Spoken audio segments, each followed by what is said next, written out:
Hey there, everyone. It's Kim from Love Your Design here. You haven't heard from me for a few days. I've had Persephone, or 2 weeks, maybe Persephone passing over my earth, and I've just been down in the underworld, hanging out down there, having a nice time.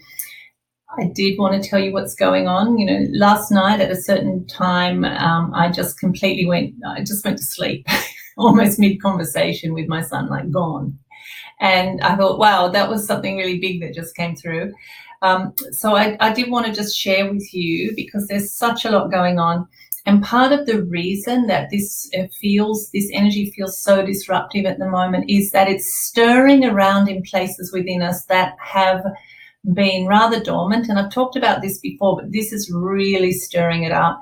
Places within us that we feel we've lost sight of. We don't necessarily know that those parts of ourselves need to come in the world. We just can feel a sense of something's not right, things don't quite fit well, even perhaps a sense of depression, giving up, wanting just to start fresh, run away, those kinds of things can be, or overwhelm as well, can be quite strong at the moment. So one of the reasons this feels almost unfathomable, I think, this change, is because it's pulling in 3 of the 5 dwarf planets that we have in our solar system, and they're all playing a part.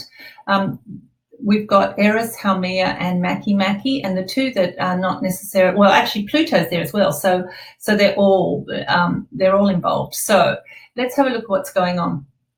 We've got the Sun in gate 32 at the moment, which is right here, and it's making a channel with Pluto. You can see the Sun in gate 32. Now, the next thing you can see is that Haumea is there as well. So the Sun is in a gate with Haumea. I'll talk to you about Haumea in a minute. And right here in the 54, we've got Pluto going on there and some other bits and pieces there. So this is a channel that says we have to make gradual preparations for a transition.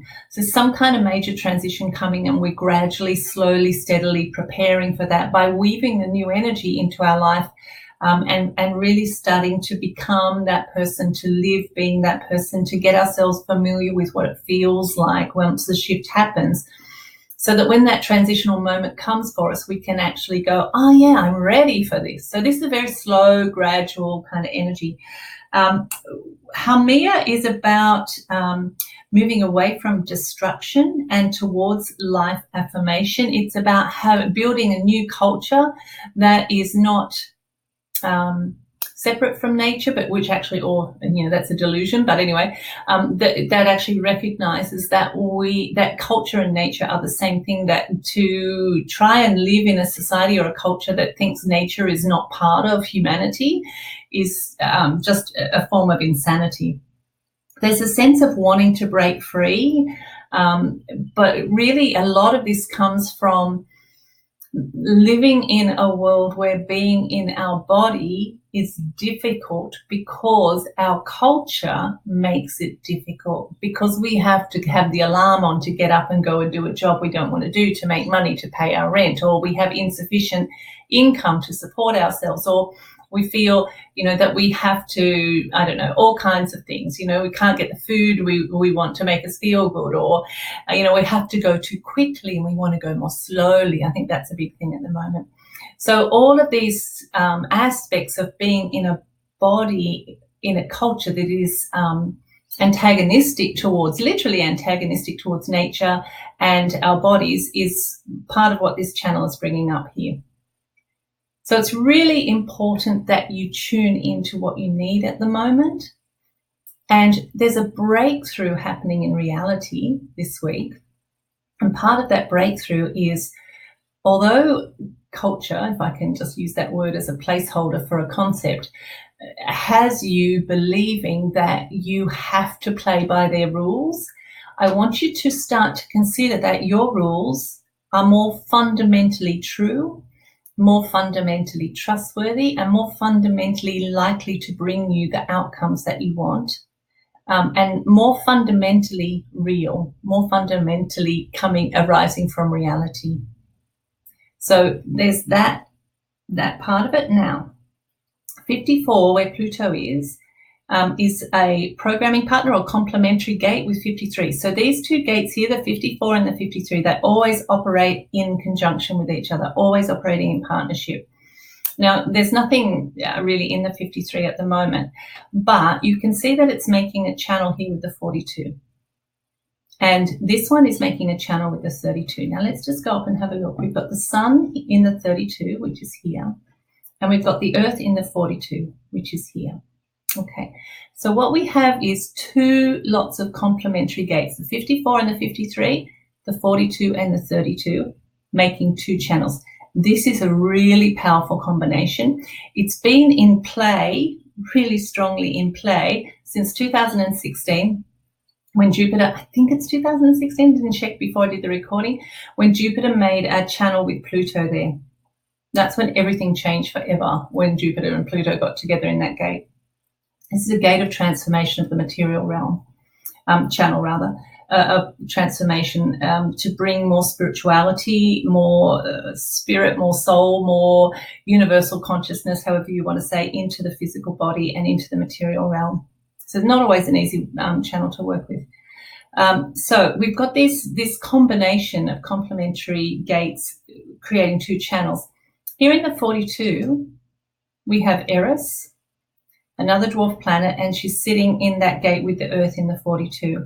Now, Eris represents a disruption to the dominant paradigm, extinction rebellion, great example of Eris. We're not going to play your game. We refuse to accept your perspective. Our perspective is, we're going to accept our perspective over yours. Now, I've seen a real shift on social media in terms of politics in the last few days because of this activation to, in fact, since Pluto went back in the 54, I've started to see a shift. Do you remember when the authoritarian kind of governments first started? I'm thinking particularly about Britain and Australia and the US. And we were going, hey guys, you're wrong. You shouldn't be doing that. Oh my God, what you're doing is bad. Everyone, they're doing something bad. And it was like, we're all kind of like, hello, they're being bad. Can someone do something? And what I can see now is, okay, we all know this is just rubbish. This is not good. This is not helping anyone. This is actually bad stuff that you guys are doing. So it's kind of a more relaxed kind of acceptance in a way that this is bad. Whereas when we first started with it, it was like, hello, has anyone noticed? So there's a shift. There's a real shift happening. Eris says it's kind of like your perspective. You take your perspective and you look out in the world because you're the only person who's ever had that perspective in the history of forever, and your perspective is fundamentally important to the creation of reality. And so what we're doing now is allowing what is a disruptive perspective because we've only allowed ourselves previously to see within what you might call the dominant paradigm. What's breaking free this week is I can see things that I wasn't allowed to see before. I can notice things that I wasn't allowed to notice before. I can let myself know things. So it's not like, can someone please pay attention? We had Echo turning up all through the transits for a few months, and Echo says, can someone notice, please, this is not good for me, please, can someone notice? And I did a video on that a little while back. We're kind of post-Echo now. We're at a place where we're saying, it's true. What I know about myself and what I know about the world, it's actually true. Oh my God, that's real. So we're kind of post-Echo in that way. So Eris there in the 42. Interestingly, in that line, it says, and I'm reading from the Hilary Barrett, it says, just from my note, it's time for the city to be transplanted to a more auspicious site. So there's definitely this major shift happening. I just want to see what's in the 53 because I can't remember. Yeah, nothing. Pan is there. And do you remember Midas, the story of Midas? And he was like, oh, wouldn't it be nice if everything was gold, if everything I touched was gold? And so he wished for that, and I can't remember, some magical spirit gave it to him. And then it was only when his daughter turned to gold and his food turned to gold and he realized that not such a good idea. Let's just have a look where Midas is. Midas is up here in the 31. Midas is up here in the 31 with Sisyphus. Now, interestingly, Sisyphus turns up in the discovery chart of both Makemake and Haumea, and Sisyphus is all about going round and round and around and around and around until we actually find the point at which change happens, in which then we go out into a bigger sort of circle. I think we're really at that point now of saying, you know what, I know how to get out of here. I think I have an idea how to get out of here.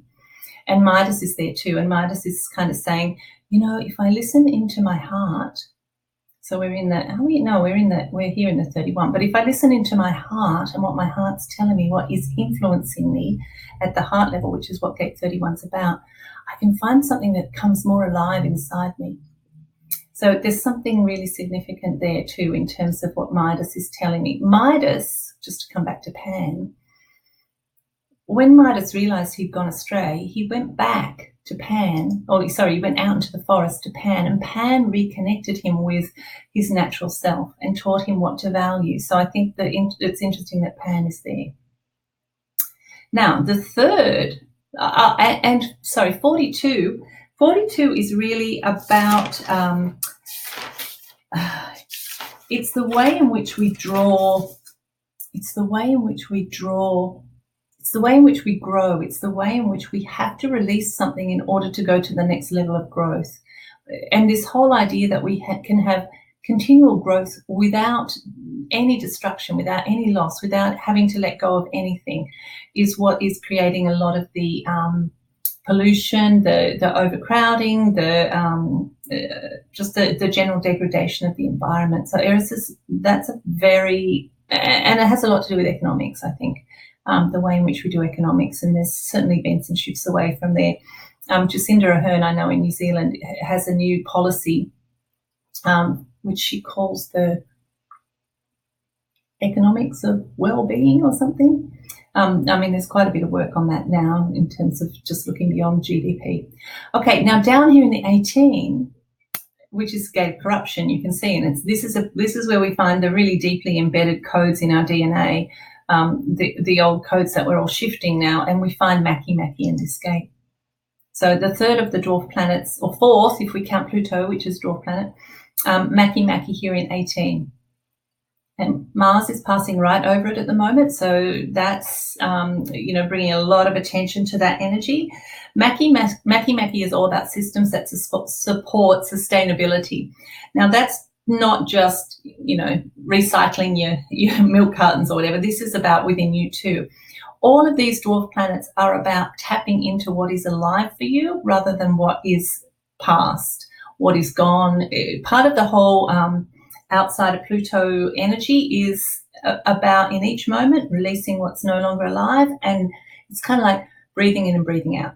It's a natural process. It's not this big thing of loss and death and grief, etc. It's like, I breathe in what's here in this moment for me, and I breathe out and release what's gone. So it's bringing us to a more natural way of being with the world and accepting that there is increase and decrease.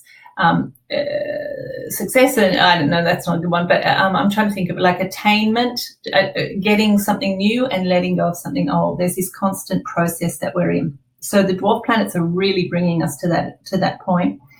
And Makemake, systems that support sustainability.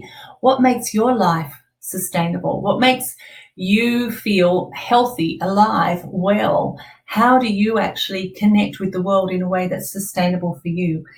It also rules, as I said, economic sustainability, around economics, that kind of stuff as well. And in this particular position, what it's doing is it's saying, we can see the corruption. This is not sustainable. We can't keep going this way. This is happening for you as well on a personal level. We need to shift the story of who we are. We need to allow in these shards of story about who we are that we put to one side because they don't fit, and it's made our lives unsustainable for us. As I said, potentially when the root center is defined like this, it can feel really depressing for people, like, I can't find the life, I can't find the life. But remember, Midas and Sisyphus are up here saying, can you feel, not the gold was an illusion, but can you feel what's really alive for you? Gate 31 is this gate of influence. It's like this subtle influence that I can feel. There's something that's really alive for you. It's really subtle.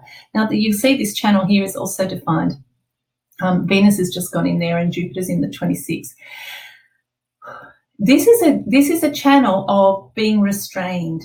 Don't rush forward. The will wants to rush forward. It wants to grab hold of the gold. It wants the gold. It says, don't let those old hungers drive you. You need to just allow for the restraint. Let's go 26. Allow for the restraint to allow yourself to be held back to some degree, and just sit back and really pay attention to the more subtle energy that's coming into the sense of what is it that is really feeding you? What is it that makes your life sustainable? What brings you joy? What brings you a sense of feeling alive? What's creative for you? Mercury's in the gate of creativity. What can you let go of in order to have increase? That's gate 42. So very powerful energy, potentially something that will feel very constraining because of that strongly defined root center, and also the 44-26 here, which is partly about restraint. Okay, if you've got any questions, put them down in the YouTube or Facebook down below. Hope that was helpful for you. Bye.